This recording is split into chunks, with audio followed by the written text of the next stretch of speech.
Hello and welcome. Today we are going to go over submitting an Outdoor Equity Grants Program online application. We'll be starting from the Outdoor Equity Grants Program webpage. As we scroll down from the top, we'll see the application link here in about the middle of the page. If you click this button, you'll be taken to the Submittable application homepage. Here's some important technical assistance information, which we'll cover shortly, but first let's scroll down to the bottom where you can see for users who are new to Submittable, you can click this button to create your account, and for those with an existing Submittable account, you can click this button to sign in. Now, Submittable does have a variety of available resources for new applicants, and so today we're just going to sign in. Once signed in, we go back to this main application page, and at the top it shows that the application deadline is October 8th at 5 p.m. However, applicants do not need to wait until October 8th at 4:59 p.m. to submit an application. If your application is ready, please feel free to submit it early. Now we have links here to the application guide, to the Outdoor Equity Program Community Fact Finder, which is slightly different from our other Community Fact Finder tool, and the competitive chart. The competitive chart is a useful tool for preparing the application as it goes step by step through each required items. It's important to note that the online application platform operates best on Google Chrome, Mozilla Firefox, and Apple Safari web browsers. Unfortunately, the platform does not support the use of Internet Explorer and Microsoft Edge. The person who starts the application is considered that application's owner in the system. The owner can invite team members to collaborate. However, only the owner will be able to click the Submit Application button, which is found at the bottom of the application. You can click here to learn more about collaboration, and I'll also show you where you can invite team members a little bit later. Your application should auto-save every few seconds. However, there's also a manual save draft button at the end of the application, and once we get to that, I will show you a little bit more about it.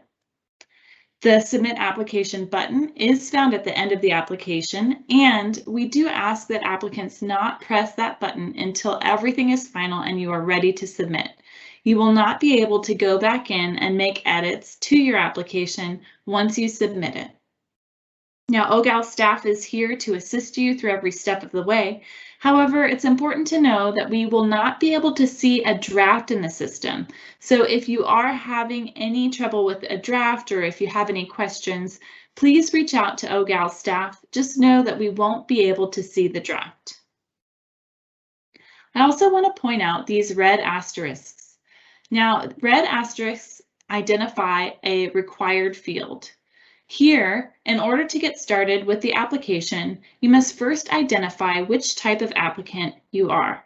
And we've included the list of eligible applicants, which include nonprofits with 501c3 status, public school districts and public schools, cities, counties, other types of local agencies and districts, state agencies, and federal agencies. For today's purposes, we're going to apply as if we were a nonprofit. So select that and click Next, and now the full application has opened up for us. You'll see that there has also the Invite Collaborators button has opened up. So when we click that, we'll be taken to a page where you can insert team member email addresses, click Invite, and an email will be sent to those team members with a link to the application. Your team members will be able to work with you together on the application in real time. However, I do want to remind you that only you will be able to submit the application. Once we scroll down, you'll see there's some additional information requested about the applicant and about the program. And I want to draw your attention to this question here. This application cycle has $57 million in available funding. However, that $57 million comes from two separate state budget years. One budget year has a grant performance period of July 1st, 2020 to June 30th, 2025, and one budget year has a grant performance period of July 1st, 2021 to June 30th, 2026. We ask applicants to identify which year they would prefer or which grant performance period they would prefer, and if you have no preference, please select no preference. If you have any questions about this, you can contact your project officer, and I'll show you when we get to the end of the application where you can find your assigned project officer. As we continue to scroll down, we will come to the first checklist item, the application form, which you can upload by using this field. I will talk a little bit more about these checklist items with the upload field option, but I want to go into checklist item number 2, the grant selection criteria first. So it's important to note that the grant selection criteria must be complete by or before October 8th, which is the application deadline. Although the other checklist items will allow for additional edits and uploads, the grant selection criteria cannot be altered once it has been submitted. So make sure that everything that you have for your criteria is final before clicking that Submit Application button. Now here for criteria 1, you can see that we do have prompts from the guide, as well as some technical assistance information up at the top. We have a link to the Community Fact Finder where you can get the information needed for this criteria, and we have a link to a video with additional tips and tricks for using this tool. We'll also have the scoring rubric and technical assistance for each criteria linked in the criteria section. So for example, criteria number 1 has a scoring rubric found on pages 14 and 15 of the application guide. If we click this link, we'll be taken directly to page 14, where you can see the scoring rubrics available for this criteria. If we click on the technical assistance, we'll be taken to page 43, which has the specific assistance available for criteria 1. We also have tables that we use throughout the application. And if you are having trouble seeing the full text that you've typed into each field, you can always click on the right-hand side this Expand button. Once you click it, as you can see, the fields get a lot larger, and so you can more easily see what you've typed into each field. When you're ready to go back to your application, you just click the X here at the top of the right-hand corner, and it will take you back. Since the application auto-saves, you can go in and out of tables and make edits as needed, and your application should save as you go along.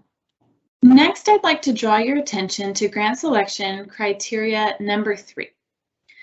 Criteria number 3 deals with activities in the community and activities at natural area destinations.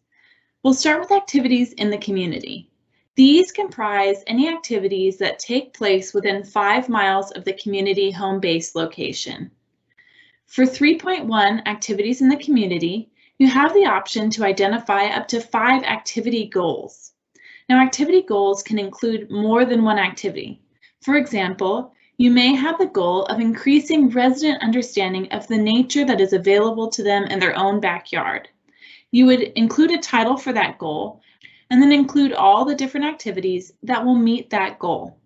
On the other hand, for natural area trips, which take place either 5 miles or beyond from the community home base, you'll identify a separate trip or trip type per line. For example, if you have a trip that takes residents to a regional park for a camping experience, and you plan to do that same trip 5 times, you would include all the details of that trip here on line 1. However, if you're going to do a camping trip to one regional park and then a camping trip to the beach, you would include those as 2 separate line items. If you have more than 20 trip types planned, reach out to your project officer or check the OEP FAQ document for additional instructions on how to include all planned trips in your application. Now we'll scroll through the rest of the 6 criteria, and once we reach the end, from here we transition into the rest of the checklist items, and as you can see, each one of these requires an uploaded file. Below the upload field, You'll see that there's additional information about how many files you can attach and what acceptable file types are for each checklist item. In addition, there's some additional technical assistance. For example, for checklist item number 3, we've linked the Community Fact Finder Handbook form, which needs to be uploaded here, as well as a link to the directions in the application guide. We've also included some reminders about uploading placeholders for items that are not complete. Now for checklist item number 3, the Community Fact Finder Report and Handbook form, applicants are typically able to complete this item within the application period. However, for something like the authorizing resolution, which is dependent on the applicant's governing body, we have seen this take a little bit longer. If that is the case, that's okay. You can just upload a draft authorizing resolution and then also upload a document that describes the current status, next steps, and estimated month this item will be completed. As you can see, each checklist item here has the same kind of technical assistance information available. And after checklist item 10, we've reached the end of the application. There are some additional reminders about submitting your application by or before October 8th. And again, it's perfectly fine to submit your application before October 8th. You don't need to wait until that deadline date. I also want to draw your attention here to the Save Draft feature. Underneath the Save Draft button, which is here, you'll see that the application lets you know how long ago the draft was last saved. If you want to make sure that you've saved all of the most recent edits, you can click this button. And once it has saved, this will update and let you know that it was last saved a few seconds ago.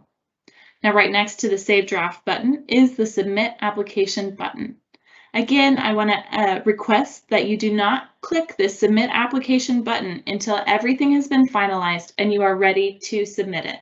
I'd like to draw your attention to one final item, which is this link to the Competitive Review Project Officer assigned by county. We are here to assist you every step of the way for this application process. If you click this link, you'll be taken to a contact page, and the Competitive Project Officer assignments are here in this green column. For example, if you are proposing programs in Alpine County, you would reach out to Nikki Lambert. That's all that we have for you today. Thank you so much for joining us.